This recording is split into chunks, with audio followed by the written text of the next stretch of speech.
Hi,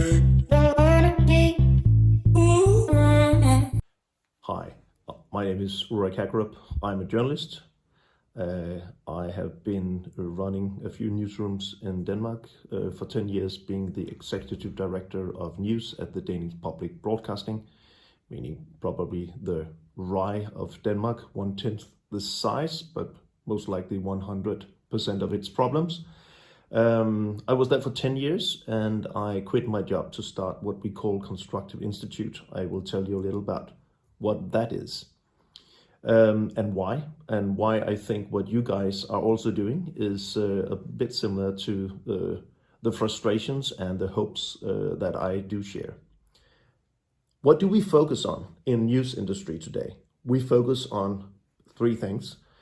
We fight for attention, and we lower the price, and we fight for speed. We think people need more news. We think people need faster news, and we think people need cheaper news. So cheap that news is free. What's the consequence of that? That is, constantly we're trying to get people's attention in order to get click, to get shares, to basically find a way to make money on it. And we find constantly new platforms on which we have to deliver attention-seeking news very fast, for free.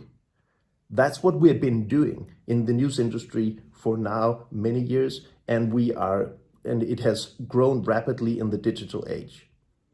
The consequences has been lack of trust in journalism, lack of trust in democratic institutions, growing polarization because we give the microphone to those who shout the most, who are most rude and have most likes.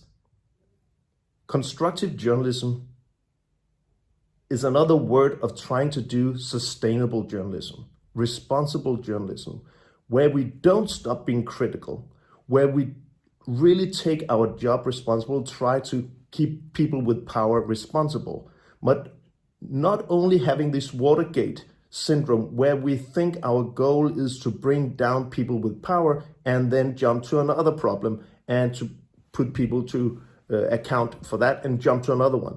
We try to stick to the story. Constructive journalism is trying to look at the problems in order to facilitate a debate about what can we do about it. It introduces a new mindset of journalism, asking people, now what and how? Constructive journalism insists that journalism can also be about tomorrow.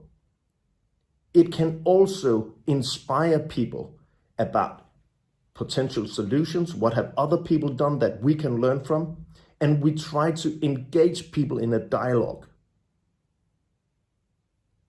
The idea of slow news, the idea of saying we can't beat Twitter on speed on traditional media, and is that important? Do people ask for faster news? Do they ask for more news? Do they ask for cheaper news? No, if you ask people, they say, we need somebody to trust. We need somebody to tell us what is right, what is wrong, what is up and down, what is facts, what is baloney, what is new, what is old. Telling people stories with passion, accuracy, and authenticity. So the idea of taking the pace out of journalism, do it better, give people fewer stories, clean up the mess for people. Think about the whole idea of journalism, the way we finance it, is being eroded. People think news is free. It's not free.